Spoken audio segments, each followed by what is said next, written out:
জনতা party নির্বাচন করে আমাদের রাজ্যে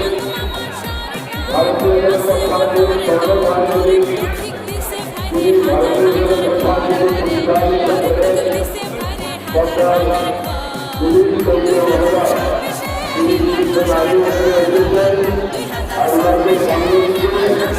আমাদের ভারতবর্ষের বিভিন্ন প্রান্ত থেকে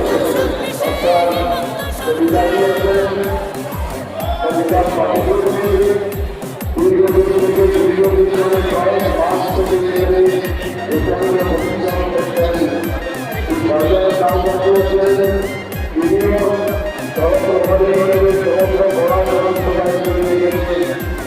ভারতীয় জনতা পার্টি